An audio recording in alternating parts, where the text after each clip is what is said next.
Hi, I'm Josan Callender, the author of The Happy Little Garbage Truck picture book and educational system. We've been talking about resiliency these last few weeks, and the reason why this is so important is that not only does it help us to get through tough times, but it also helps by our modeling the children that we are impacting, that we're either nurturing as parents or teaching as educators.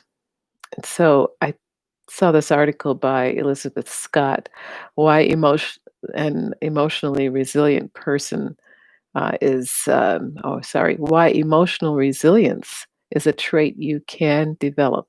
And the part about it being something that we can develop is what caught my eye because she talks about having what I see as the neuroplasticity of being able to switch to another level of being. And we saw that yesterday with optimism, that optimism actually can shape a person's mind so that they could become less stressful, less anxious. So today, our topic is social support. Now, this I found really impactful to me, and I happened across an article by Jill Sutt, and I believe it's 2017, 4 ways social support makes you resilient. So, of course, it's caught my eye. But she was talking about going through a tough time in her life when her mom died, and it kind of resonated with me because I thought back as to how my family surrounded me and my sisters and my brother as we were dealing with the death of my mom.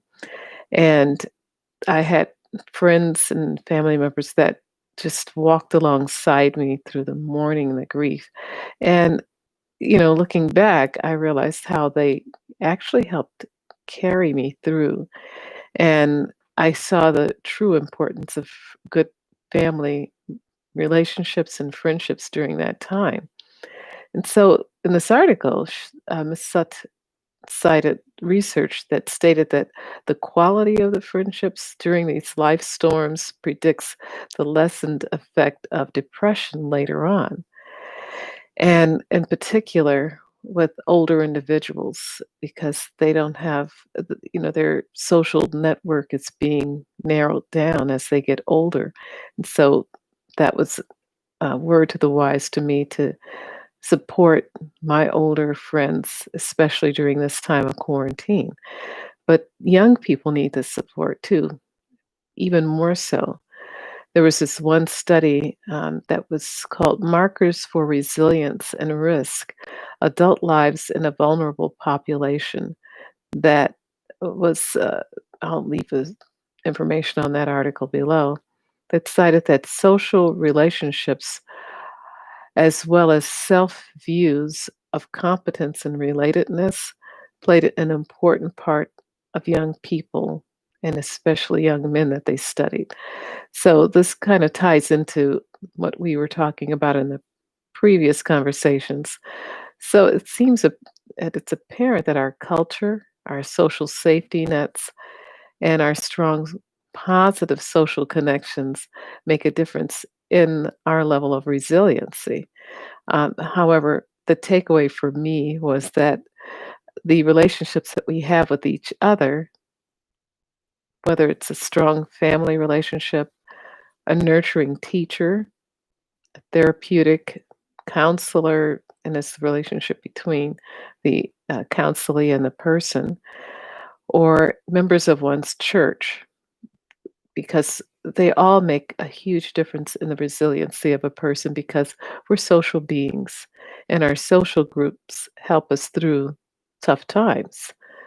So these articles to me coordinated with others that I had been reading that stated the importance for our children in particular during these stressful times of COVID.